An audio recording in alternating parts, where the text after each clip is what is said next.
Welcome back to Life Talk, where the paranormal and the supernatural is a part of our everyday life. I'm excited about our guest today. I welcome her. She's going to be fantastic. And we're going to get started. So I'll hand it over to her. Welcome to the show. Well, thank you. I'm Karen Wickerson. I grew up talking to animals.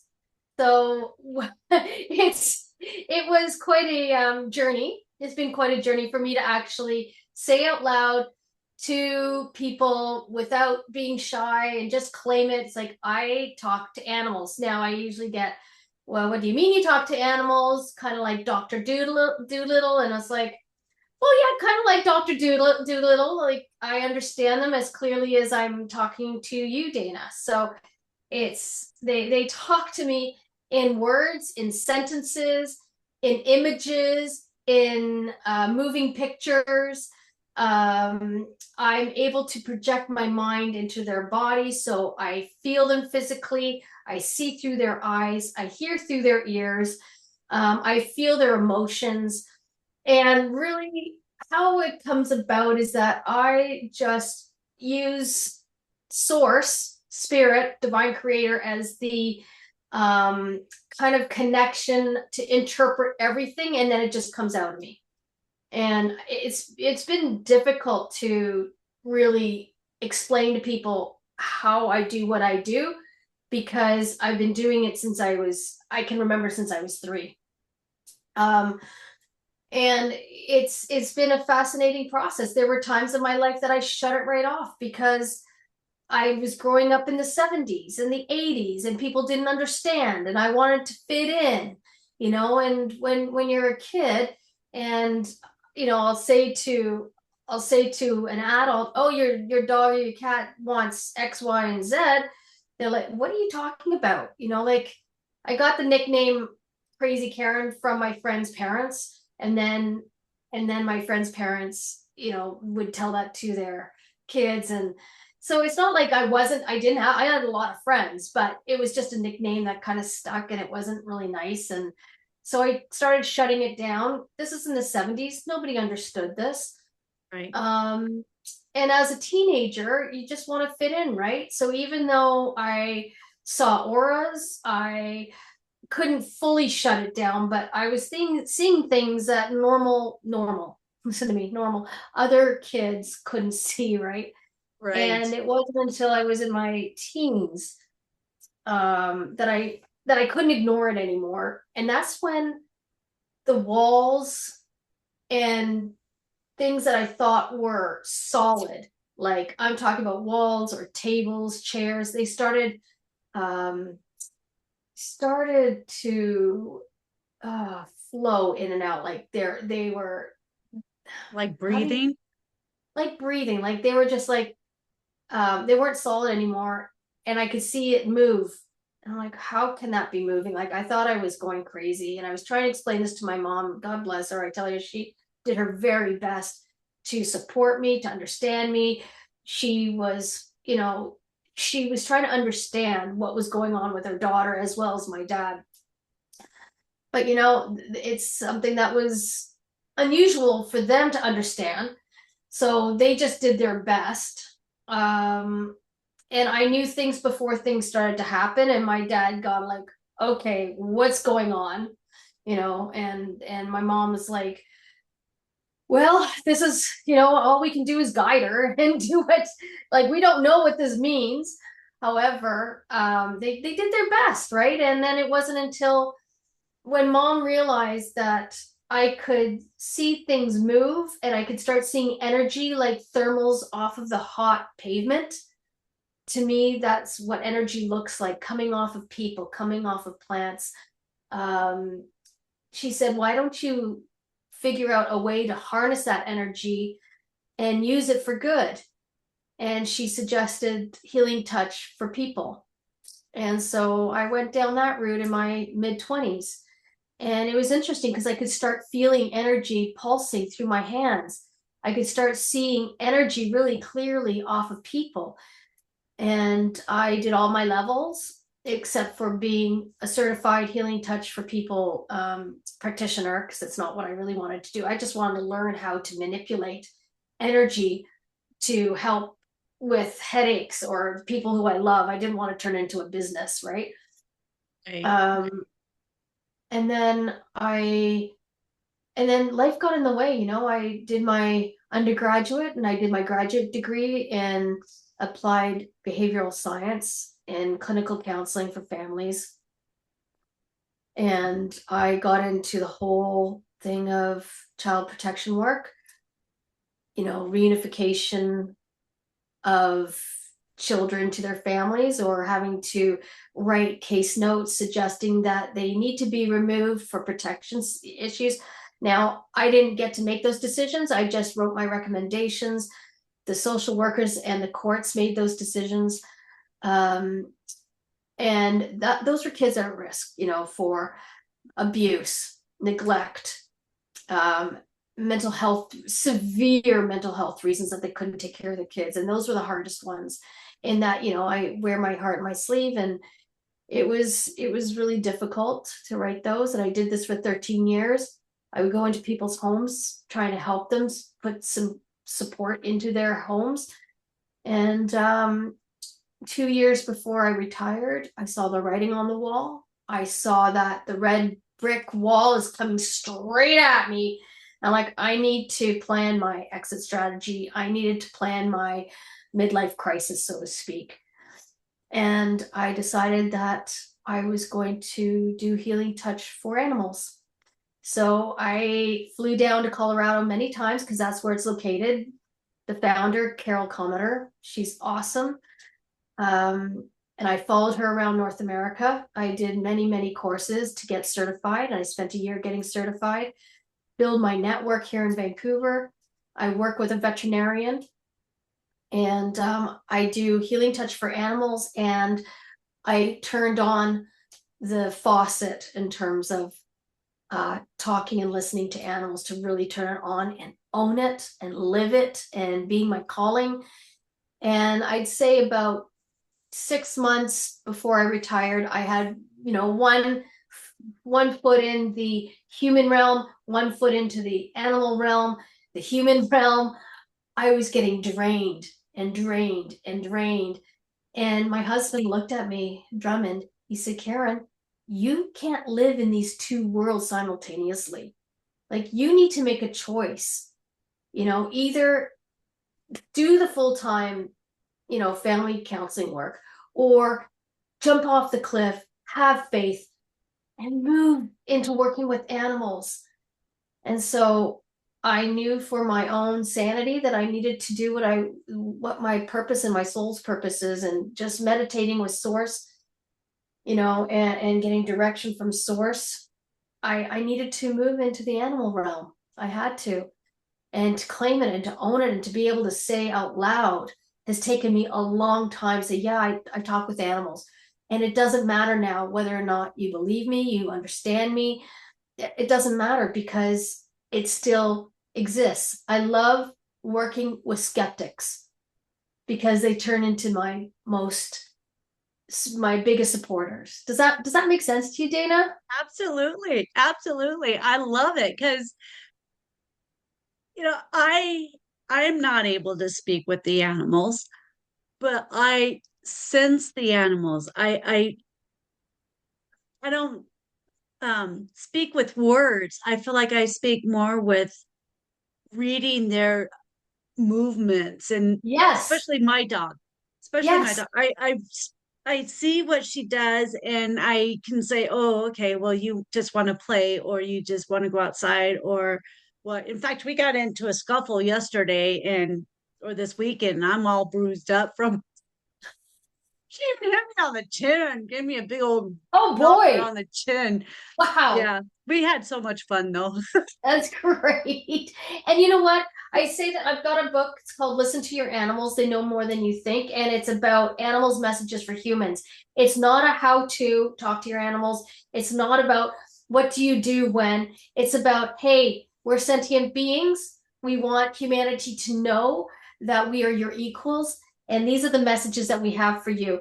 And in that, it talks about the different ways that humans do talk to their animals that we don't even know. And it speaks about You know us through our body movements, through the ways that we're barking or meowing or swishing our tail.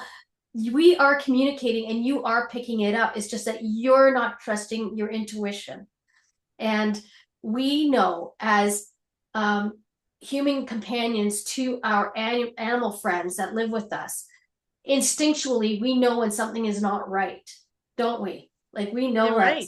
yeah, we instinctually know. And sometimes we end up, and I know I've had many clients out there who have been in arguments with their veterinarian saying, no, there is something wrong with my animal. And they stick to it and it's like, oh well, we didn't run this one rare test that we rarely ever do, and that's actually what we needed to figure out what was going on. So that is all animal communication in and of itself.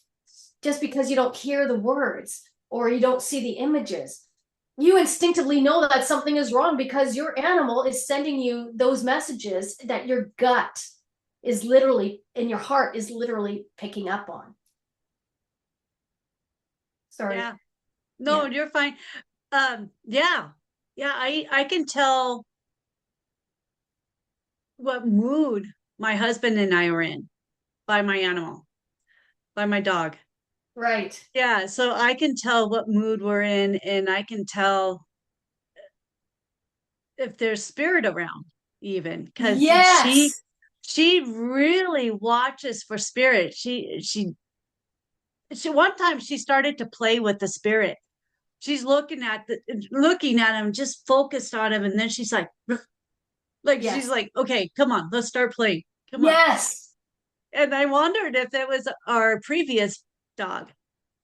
And I have the feel that it Yeah. was my previous dog that was there and they started to play. I love that you are so open minded to that possibility because 9 times out of the 10, it is usually a relative who has passed, or it's an owner of the house that you now live in that has passed, or it's another animal that has passed. And they are wanting to play with your dog to get your attention, say, hey, we're still here. We haven't left. I had one client and he was saying, Karen, why is my cat just playing in the air? Like she's just playing on the back and she wants to play in the air. And as it turned out, it was the owner of the house that he now lives in, and he takes really good care of the house. And the previous owner who died was saying, I so appreciate how well you're taking care of my house that I built Hmm. and the garden. And he says, I just want to pay it forward by playing with your cat in appreciation of, to tell you that I really appreciate who you are and how you've been taking care of my land and my home. Thank you so much. So he, like, it's those sort of things that just really is heartfelt, right? Right. And but we had to say, look, we appreciate this, but your time has come that you need to actually be crossed over. You really aren't supposed to be living in this realm. You know that you've passed, but this is not your home. Like this is not where you need to be living and existing. You need to move on. And he was in agreement. He goes, yeah, it's kind of time. I need to go. But then there's animals, like you said, that have passed on that'll visit, that'll play with the animals that you have now. And most of the time, the animals that you've had that have passed will have sent the animals that you now have that is living with you. And there's an agreement between, like take your dog for instance, the dog that has passed to the dog that's living now. There's an agreement between the two of them saying, look, mom and dad, they've learned their lessons as far as they could with me. I am about to leave my body. I'm going to send you because only you can then continue their learning and their expansion for their souls and their understanding. I could take them only so far. Now it's your turn. It's kind of passing the baton, right? I'm completely with you on that. When our first dog we got from a friend that was a breeder. So we had her until she was 14. She passed in 2020. And it was, oh, maybe 7 or so months later. I'm like, oh, I need another one. This is, it's Yeah. just too quiet around here. So I need another one. So we went to the rescue and found our new pup. And we went and looked at her. And we got about, oh, we went to look at her. We pulled up in front of the house of the foster parents. Yep. And they had her walking out, and she peeked between two cars that were parked on the other side of the street. Her and I locked eyes, and I said, "You're it." Right? Instantly, instantly, instantly. I go, "You're it." I mean, we locked eyes. It was just like, okay, that's it, and that's that. It's done. It's over with. We don't need to go further. And about a mile or so away from the house, coming back home, my husband and I were talking, and I go, "Dipsy's her name." Oh He's my. like, he's like, "You can't name her yet. We don't even know if we have her." I go, "Nope, we have her, and that's her name." I And love so that. and so we brought her home, and she was in the backyard, and we had a deep snow that time. We had what, maybe 2 feet of snow or something like that. And she's just real tiny. I mean, she fit in my arms. I mean, she was this big when we brought her home, Oh, real tiny. And she's outside playing and everything. And I'm like, okay, I got to get some pictures. This is her first snow, blah, blah, blah, blah. So I take my camera. I'm getting a video of her outside jumping around in the snow. Lo and behold, I had this orb fly by, oh, and then another orb, and a couple more orbs, and then cool. a big orb, about this big, and it sits on our deck's railing. It sits there Wow. for about a minute. It Wow. sits there, and then it starts going over to where the kennel outside was. Yep.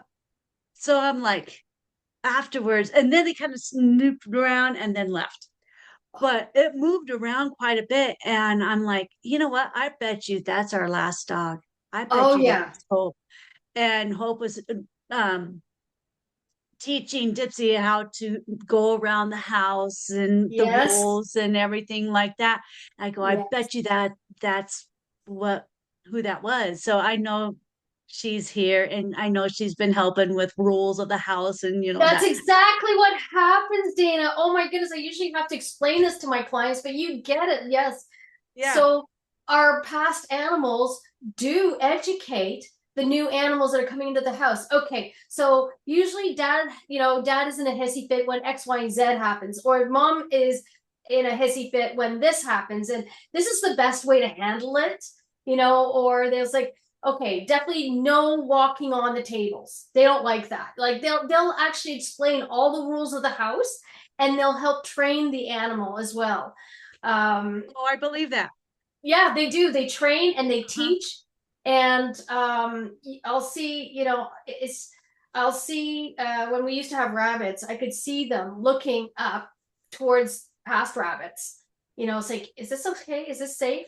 It's like, yeah, it's safe. You can do that, whatever it may be. It's the cutest thing, right? Right. And it's and what I've learned from the animals when I was writing my book is that when they leave their fur body, it's like their fur coat. They're literally unzipping their fur coat, walking out as if we're wearing rain jackets. We unzip it, we hanging up in the closet, right? So they're literally unzipping. And the image comes to me. You remember Bugs Bunny Roadrunner Hour? Yeah. You remember Wiley Coyote, and he would get into the shepherd. Was it the sheep or what? The sheep. He would get into a sheep's costume, and then he would unzip and then Zip attack the it. other. Yeah. So Right. it's like that. He's literally unzipping the fur coat, and the souls leave the fur coat because it doesn't serve them anymore. They're rattered, they're torn, There's only so much knitting you can do, right? There's only so much Right. sewing you can do with a fur coat or a rain jacket. So they then just walk out of their fur coat. And what happens is that they will stay around the house to make sure that people know that they're still around and to help them through their grieving process. And then after a while, they will then cross the rainbow bridge into the rainbow pasture. And what I was shown was that this is where all species live harmoniously together. And what they do is that there are greeters to say, hey, welcome back, welcome home. So there's animals that have jobs. They're like, welcome home. Let's just get you reoriented. Do what you need to do. Let's just get you settled. And let's decompress, and then you can debrief when you're ready. And they will debrief. They will talk about what it was like to live with that family, or what was it like to live on the streets, or what was it like for them to live the life that they had. Whatever was traumatic, it was joyful. It doesn't matter. They get to debrief and talk about it. And then there's I call them patrollers. Then there's animals that patrol the realm of the rainbow pasture, just making sure that everything is safe, right? Because we do have negative entities and they're trying to get in. So they have patrollers. And then there's kind of like watchdogs. That's exactly right. Kind of like watchdogs. And then they have classrooms. And say an animal's soul wants to learn how to be a horse after it's been a cat and a dog for so long. It's like, no, you know what? It's time. I think I'm ready to be a horse. Not too sure. So I'm going to go to the classroom, not literally a classroom, but a classroom, to learn about that species, to learn about that culture, to learn what is expected of a horse, to learn what it's like to live as being a horse. And so they will go to that classroom until there's like, I think I'm ready for this. I think I'm ready to have somebody ride on my back. I think I'm ready to be either a workhorse or a wild horse or a horse that's in competition or whatever it may be, right? Right. Or they get to say, yeah, I'm not quite ready there. It's not what I really want right now. I think I'm going to do a couple more cycles of being a house cat or a house dog. And also, it's where reputations as a family get to be discussed. They will choose, okay, well, I know the Smith family, they're really kind and loving, and they are a really great family to just land in and to recuperate and to just relearn what it's like to be with a caring, loving family. Then there's the Joneses family. They're abusive, they're awful, but for the expansion of my own soul and to be able to serve other people who have been through trauma, I need to go into the Joneses family. I need to learn so I can then be a part of other families who have gone through human trauma, and I can be their service dog and then be in service. And they will go and they have their own guides. They have their own, angels that work with them when they're in the Joneses type family. And there's these soul contracts that they have with families as well. So if there's a dog that needs to learn about how to say be independent, then they will be put in with a family that leaves a lot. Perhaps I'm just guessing here, like I'm just giving you a scenario. Right. That leaves right. a lot, that leaves the home a lot, that travels a lot. So they'll be matched up with that family. And so that dog may experience separation anxiety. It may experience loneliness. But what it does is that it helps to build the confidence within themselves that they can be independent, they can be strong, they can be confident. It's very similar to what our souls are wanting to learn, Yeah. We live parallel experiences. Humans need to learn certain things with their souls and their contracts that our souls choose, as well as dogs. Now, the two cats that I live with, Curious and Tenderfoot, they've been in my lives many, many times.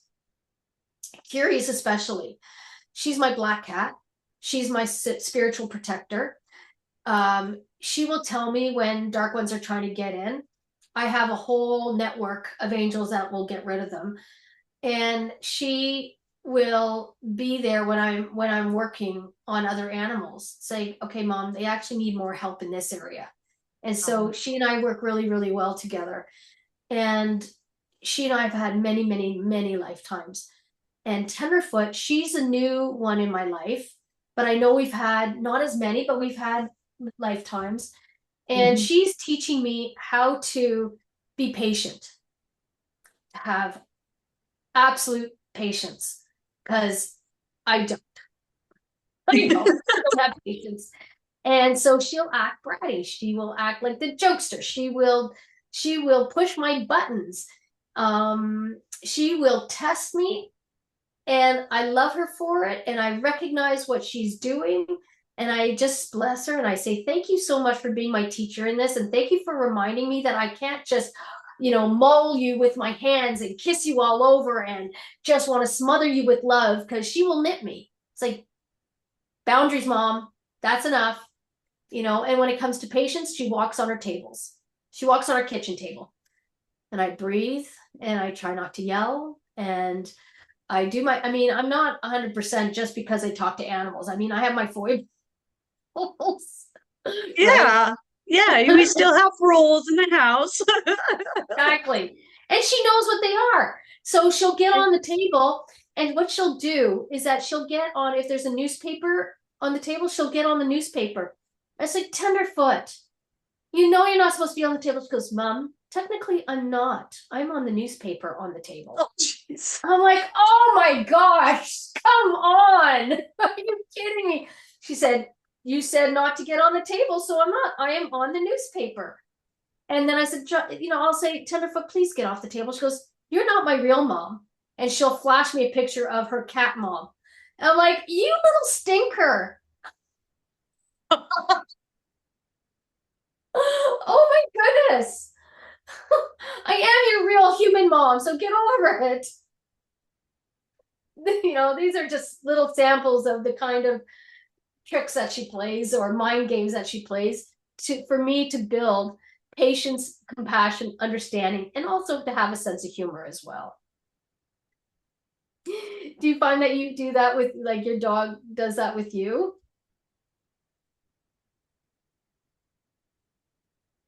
She just has a lot of what mine does is to get my attention, she'll come up, and I'm trying to work on my computer and everything, and she'll come up and she'll put her nose right between my computer and on my lap. So she's like, excuse me, Mom, I'm here. Yes. Excuse me, Mom, you need to put the computer away and be with me. Yes, that they do that. And I tell you, the biggest complaint that I get from animals is that it's interesting, because if I've got a client that comes to me, he's like, I don't know why, like, I'm sitting on the couch with my cat or my dog, let's say a dog. I'm sitting on the couch with my dog, and my dog is pestering me and putting, as you said, between, like, trying to snuggle right into me. And it's like, I'm there, I'm patting, but the image I'm getting is that, yeah, you're patting absent-mindedly, scratching while you're on your phone scrolling, or you're watching television. And they said, how do you know that? It's like, your dog just told me. Like, they want your full, undivided attention. Yeah. For a minimum of 15 minutes a day. That's all it takes. But, we think as humans, yeah, I can multitask. I can scratch. That's what they want. They want scratch. It's like, yeah, I'm here. Meanwhile, we're answering emails, or we're texting, or we're scrolling through our phone. But they know that we're not paying attention because their mind is elsewhere. They want full, in the moment connection. So that means get on the floor, play with them, with the ball, with tinfoil, with, like, if it's a cat, your arms and your chin. Exactly, get bruised by them with love, right? Like, they want your full on attention. And all it may take is 15 minutes a day. That's it. And they are I had one client, he says, I don't understand. It's not enough for my dog that I'm walking on the beach with my dog and he's at me and he's at me and he's at me. And I'm like, what do you want? And all of a sudden the dog is showing me that he's got earbuds, the wires going to his phone, and he's on calls. And I said, dude, your dog needs you to be off your phone and to play fetch and to be in the moment. And a lot of the time, the animals are saying, my parents are too busy and their minds are going a mile a minute. And I'm trying to get them to live in the moment and to take a break and to breathe and to enjoy nature, to enjoy what they have, to be in the moment with me, because this is all there is. I'm trying to teach my humans that, and they don't get it. And they're missing out on the beauty on our walks. They're on their phones. All I want is for us to enjoy this moment, whether it's on the water, whether it's them throwing a stick in the water, without the phones, without being busy. Just put it away, leave it in the car, and be connected to nature, because you, dad, you, mom, you're nature. I'm nature as the dog, and we're in forest or we're on the beach. This is nature. Be connected. That's all they want from us. Yeah. I mean, I can go on about the more things that they'll talk about. Maybe that we'll do it on another time, but death and dying process, the multi-animal homes, how they perceive other animals in the homes. I don't know, just if you have questions, please ask. I can go in many directions. If I can remember my question, what did I have? So I think my dog is hearing or sensing or something with spirit outside our house. Yes. And she'll go up and she'll bark and bark and bark like something's out there. And my husband's like, oh, well, she's just hearing the wind, the leaf blow again. I'm like, no, she's hearing something out there. Yes. She's hearing something. So I let her out. I let her go take a peek and check it out, make sure it's all clear and everything. And she's like, okay, I'm good. And she'll come back in and yeah. And what? So yeah, she's very sensitive when it comes to that. And you're right. I mean, maybe in some cases the wind is blowing, but in other cases they sense, like, okay, even though humans, your eyes don't see what I'm seeing, there is something out there. I know there is, and I need to go check it out to see if it's good energy or bad energy. And I need to protect the property. I need to protect the house from that coming in, because if we don't have our protections up, they do come in and they can play havoc in our homes. So, don't discredit, I'm not saying you just to other people, like, don't discredit what your dog or your cat is trying to communicate when they're barking. Like, yes, it's annoying. I get that it's annoying. But again, listen to your animals. They know more than we give them credit for. Like, question yourself. It's like, well, maybe they're trying to bring attention to us that there is something not so good. Maybe there is something evil. Maybe there is something dark out there. And let them do their job. And you'll notice that sometimes dogs will yap and bark at specific people. And dogs. Yeah. And specific other dogs. Exactly. Yeah. So I would question, and this is where it gets a bit woo-woo, but then again, this is what I've learned from what the animals have told me, especially dogs. And this is what they say, if I am barking at a human, whether it's a man or a woman or a child, I am trying to tell you that person is full of dark energy and to stay away from them and to move away, like walk across the street. I'm not, they don't want to attack them, but if you're insisting to talk to this person and I don't want anything to do with this person, I don't want to be patted by this person. I don't want to smell them. There's reasons why those dogs, will bark what seems to us as viciously. They're trying to protect us. Say, hey, whether or not the person knows that they're full of darkness, that doesn't matter. The thing is that they see a dark cloud, a dark aura, a dark energy field around them. And they say, hey, mom, dad, wake up, like stay away from them. And the same thing for other animals. The dark ones do enter and possess other animals. And I know that's pretty woo-woo, but they do get possessed. I had one client and she said, Karen, I couldn't believe it. I'm walking down the street. A cat from the other side literally beelines it for my dog and puts his claws right in his face and just bites him and then takes off and then comes back and goes after me. And it was like this cat was possessed. And so I talked to the dog and the dog was showing me what happened. And that's exactly what happened. I saw the entity enter into the cat. The cat made a beeline for the dog, made a beeline for the human, and then took off when my client and her dog started running. And when I asked the dog why did that happen, and he said, because my mom's light shines too brightly and she doesn't know how to protect herself. And so this cat, the dark entity, is like flies, bugs to white light to light. They go right after it, and it's energy. They're siphoning off energy. And so they attack and they go after. And I had to explain to my client what all this meant.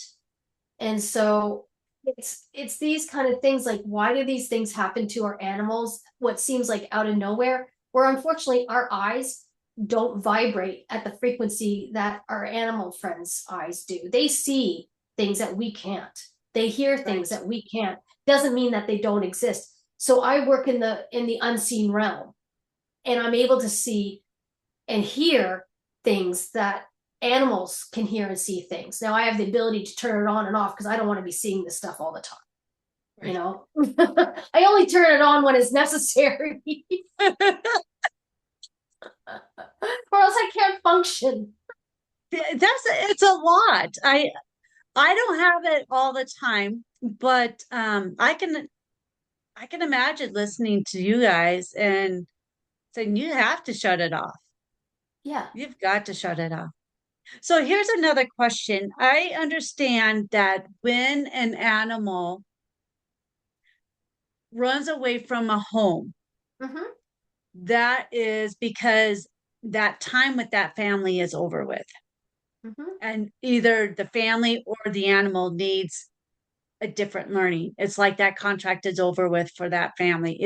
That's correct then? That is, yes, partially that's correct. Yeah. I think every family and animal is individual. It's all different, right? For each partnership. Maybe the animal has been abused and said, like, I'm done, end of contract, I'm leaving. Or they get lost. Like unfortunately, I've had a few clients in the Hollywood Hills in California who have lost their cats or their dogs because of coyotes. And so they unfortunately they get eaten, and their collars are found in the coyote dens, right? In their dens in the Hollywood Hills. And it happens a lot, unfortunately, down there. And it happens a lot actually in Deep Cove, about 20 minutes away. They've got coyote dens, and then in West Vancouver, there's coyote dens. And sometimes what happens is that something scares them in the home. The front door may be open. The dog just dashes out because something crashed. They're really scared. Something's really scary happened, and they just run out. And then they're so scared, they feel like they're running for their lives. And then they get all turned around, and they can't find where they are. And all of a sudden they're 3 kilometers away, and somebody scoops them up and takes them home. Well, that could be, a divine intervention where it's like, it's time to leave this family so they can learn their lessons for their soul contracts, and for you to serve this family or be with this family so they can learn whatever they need to learn, and you can learn whatever you need to learn from that family. So what may look like accidents, you know, like such as I described, it could be like such as accidents, or it's like I've had a cat that said, you know what, I'm done with this family. I'm so done. They don't have any time for me. So like, it's basically giving them the finger. It's like, I'm gone, you know, and they'll find another family. I had one client whose rabbit just escaped. And there was no rhyme or reason, just escaped. And he was gone for 3 months, and he was living on the streets. For a couple of months, he was picked up by a rabbit rescue, and he was found through the rabbit rescue after 3 months, and he was brought home. I didn't ask what the reason was. You know, I was just saying, hey, this is where your animal is at, and we're just going to explain what happened and why he's back, because they had specific questions they wanted to ask. We didn't go into depth about all that. So yeah, I mean, they run away. They get scared and run off. Their time is done and they'll take off. Sometimes they just get lost in the woods. So if you're on a walk, something scares them and they take off, and they get eaten, unfortunately, you know, it happens. So maybe their time is done on this planet, and this is the way they wanted to leave. This is the way they chose to exit their body. Yeah, that's a point right there too. I know of one cat that has departed the home. They came into the home as a feral cat. Yeah. And it had escaped, and now it's living in nearby homes. So it's still in the area, Mm-hmm. but it won't go home.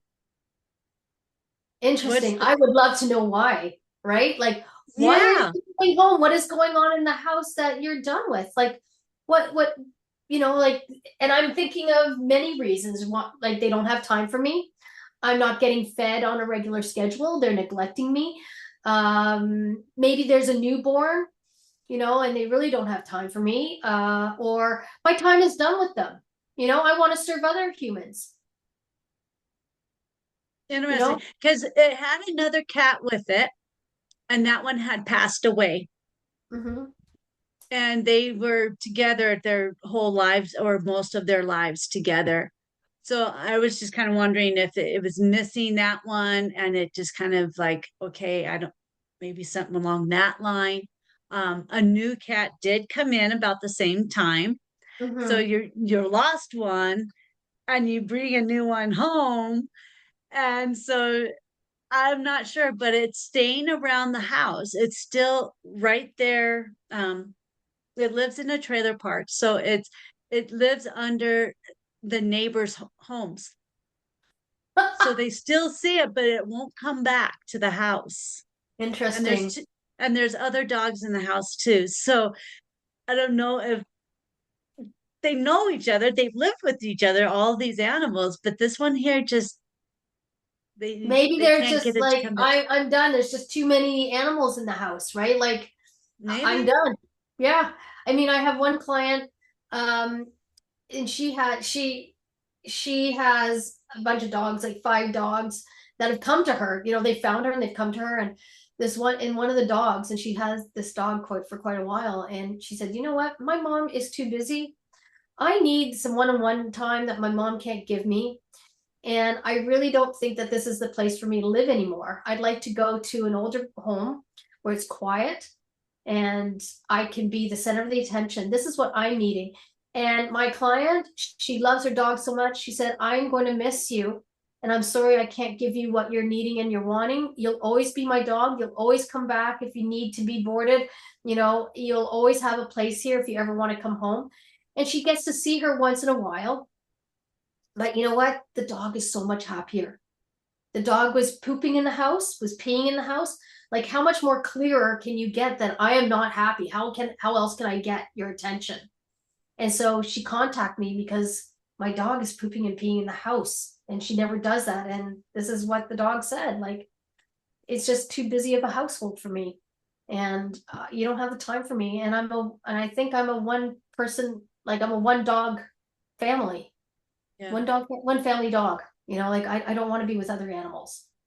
I want to be the center of attention. And she's much, much happier, and she doesn't poop or pee in the house anymore, right? Awesome.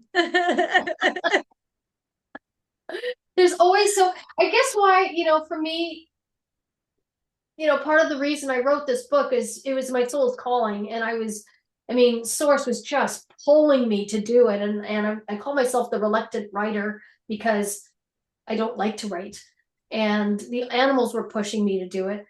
But really, my main goal is to help awaken human beings to the reality that animals are sentient and they are our equals, and we are walking hand in hand with them on this planet, and we just happen to be the ones who can actually form words and talk and do things. They are dependent on us for food, they are dependent on us for shelter, but we are still walking on this earth with them, whether they're wildlife or they're domesticated or they're farm life, whatever it may be, but they are our equals, and we need to raise our own consciousness around that and awaken to the fact that they are our equals, and we have to treat them as our equals and not just as something else to be owned, not an object to be owned, that they have their own preferences, their own desires, and their own wants,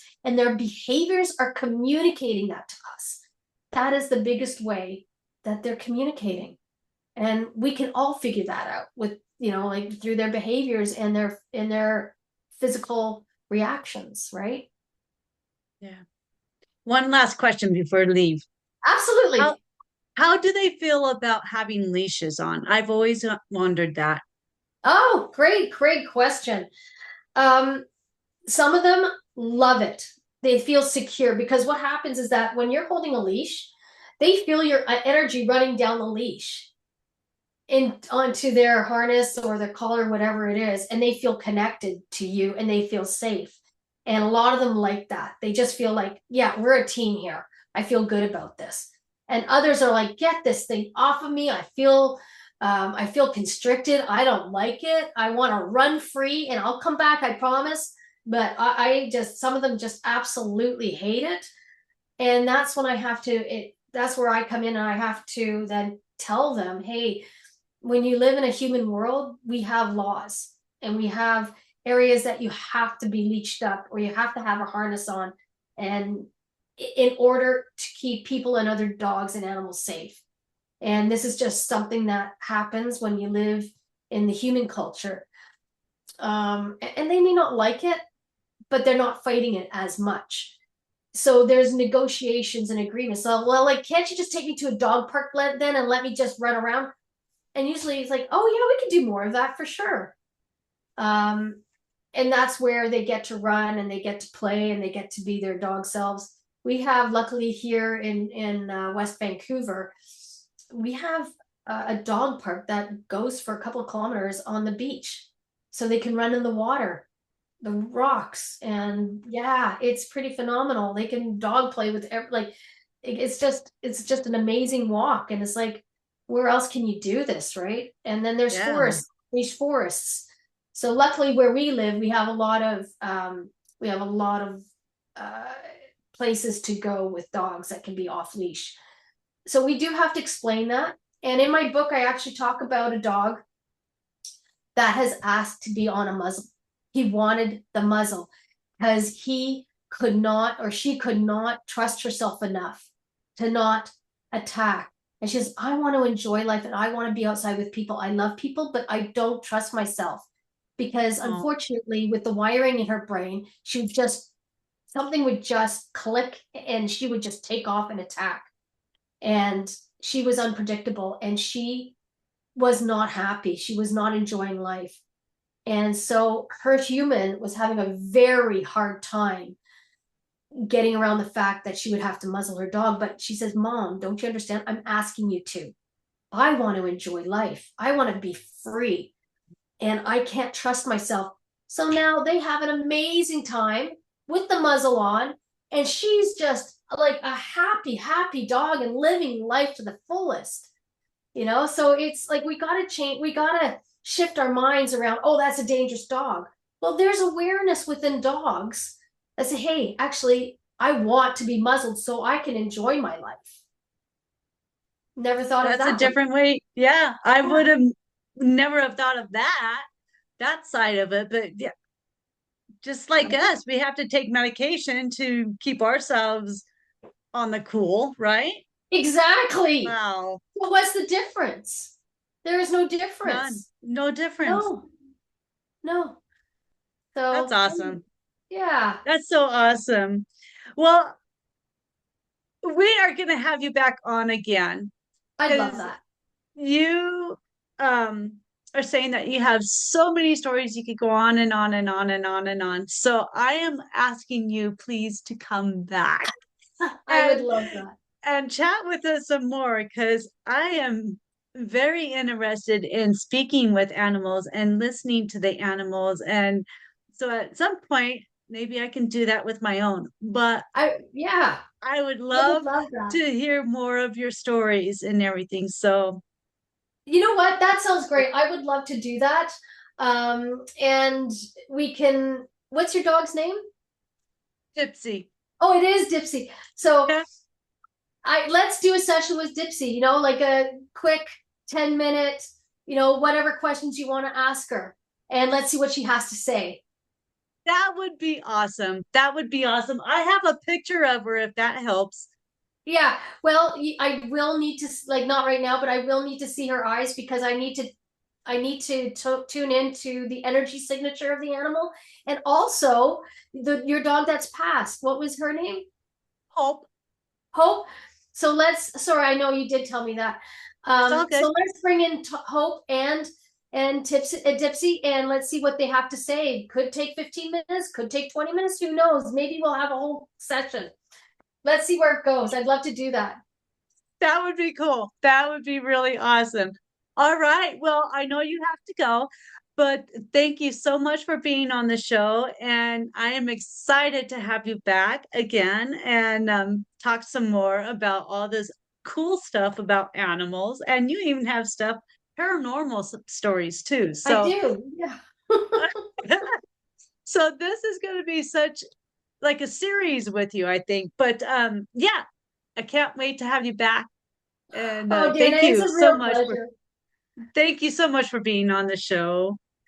If anyone out there has any stories you would like to share, email me at lighttalk423@gmail.com and we will talk with everybody next time. Thank you. Thank Bye. you.